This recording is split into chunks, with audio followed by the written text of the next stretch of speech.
Alright,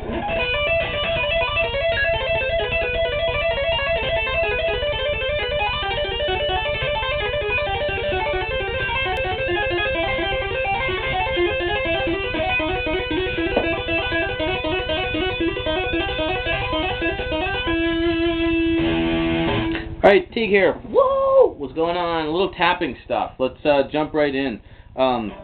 We're just going to pick any position here at all, I guess, to tap in. Let's go, tell you what, let's go start in 5th position. I'm going to show you just a bunch of tapping kind of, ideas and stuff. But a lot of times when we hear tapping, it's an arpeggio, a broken chord. So the notes of an A minor chord are going to be A, 5th fret of your high E string, C, 8th fret of your high E string, E, the 12th fret, your double dot, in this case the skull, a double dot with the, whatever finger you want to tap with. You can tap with your index or your middle. I mean, you could even tap with your ring or pinky if you wanted, but index and middle would be the two common ones. So these are the 3 notes. These 3 notes, A, C, and E, make up an A minor chord, like that open A minor there. When we play a power chord, we don't, my guitar's not very in tune. When we play a power chord, see, my guitar's not in tune. I lost my train of thought. I'm like, oh, why didn't I tune my guitar before I did lessons? Okay, it's all good. It's all good. We're just using the E string. It'll be something. Anyway, a power chord doesn't have a third. It just has an A and an E.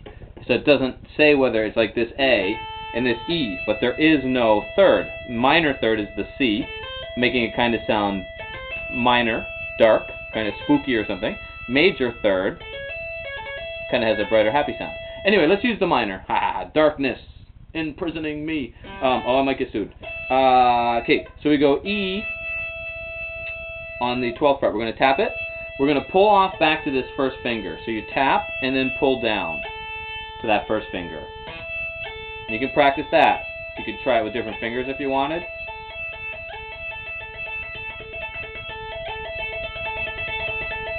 And then we're going to hammer on the C, that 8th fret. You could either do it with your pinky or your 3rd finger. You'll find a lot of people use their 3rd finger because it's, quite often stronger and easier to get a nice sound than the pinky. But, I mean, you should be able to do it with the pinky too. Ideally, we want to be able to do it with both. So, and we're just going to do triplets. So it's just going to be 3 evenly spaced notes in every beat. They're called 8th note triplets. Triplet, triplet. So the metronome would be going tick, tick, tick, tick, tick. Every time your finger hits would be the metronome. Tap, pull off to the A, hammer on the C. Repeat.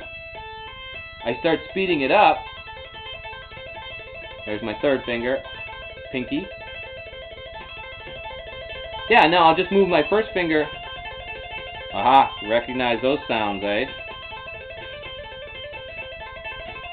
I could bring my 3rd finger back.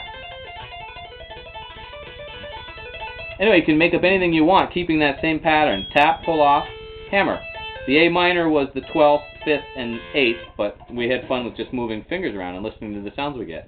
Another one is leave the pinky down. Have your 1st finger and pinky already down, or 3rd finger, again, doesn't matter. Tap the 12th, pull off, then pull off. So it's just a descending line this time. High, middle, low. And we repeat. So the first one sounded like, and the second one was not much difference, but there's a difference because it's going high, low in the middle with that first one, and the second one is going high, middle, low. Sometimes you'll see people tap with the pick. Anyway, I'm not gonna mess with that. I tend to tap with my fingers more than the pick, but. Okay, and then let me see a couple other patterns. So that's another good one to play in groups of 3. Triplet, triplet, triplet, triplet, triplet, triplet. There's the 2 of each. Another great one is like groups of 4, 16th notes. It's not, no, that's not saying that those ones we did with 3 we shouldn't practice as 8th notes or 16th notes where there's 4 notes in a beat. We'll talk about that a little bit later. But right now, let's add one that has 4 notes. It'll be 16th notes. So we're going to put 4 notes in the beat, but we're going to play 4 notes, so we don't have to worry about the 3 thing. Anyway, so we're going to tap. Let's tap the 12th. Let's pull off to the pinky on the 8th. Pull off to the 7th, 3rd finger on the 7th, 1st finger on the 5th. So we're really just going 12, 8, 7, 5. But keep all the fingers down. Tap, pull off, pull off, pull off. And that way, now we have 16th notes. 1 E and a, 2 E and a, 1, 2, 3, 4, 1, 2, 3, 4, tick, tick, tick, tick, tick. So those are some fun ways to play groups of 4. Another way, going back to the 3 notes we had, but making it a group of 4, would be to, like, let's say we go to the second one we did where we tap, pull off to the 8, pull off to the 1st, come back to the 8, all in that beat. So we're going to go, so we have 4 notes now. 1, 2, 3, 4, and then a 16th notes.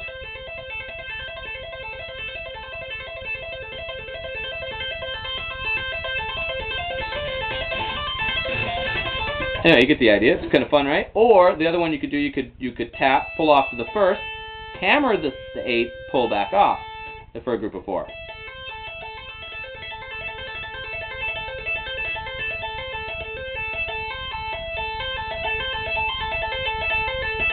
Anyway, there's a whole bunch of different patterns that we just worked on. So I just want to take 1 second to talk about the groups of 3, but as 16th notes opposed to triplets.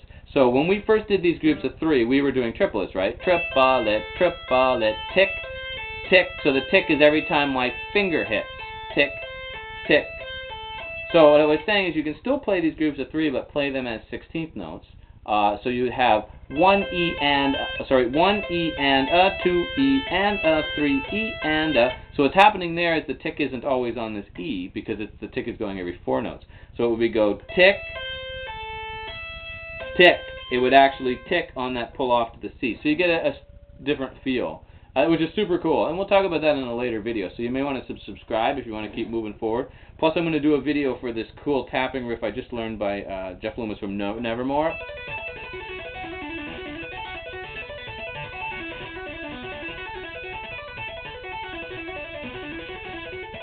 That's a little more advanced, but it's really fun, and I'm going to show you how to play that one in another video lesson too. And then last thing before this video is done, I started the video by playing the end part of Eruption.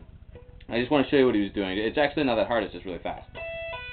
So he's tapping the 17th, pulling off to the 12th, hammering the 15th on that second string. So that's one of the patterns we talked about, right? And he goes, keeps moving the left hand down 1 half step each time. So I'm going 12 to 15, then 11 to 14, 10 to 13, 9 to 12, right? I'm just moving down like this. Again, either with 1st and pinky or 1st and 3rd.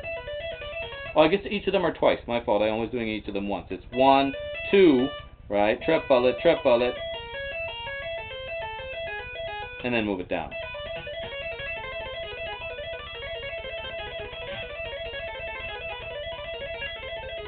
Just really fast. And then basically moves the whole thing down and does the exact same thing. So now you're starting on 10, 13, and 15. Twice, half step, half step. And then move them down again. So now you got 8, 11, and 13. Move half steps down. And the end's on this one, which is going to give us a B major chord. B on the 12th fret, D on the 4th, F sharp on the 7th. And at this point, he goes up a half step, back, and then he does a beat each one. You know what I'm trying to say, I think, right? Triplet, triplet, triplet, triplet, triplet.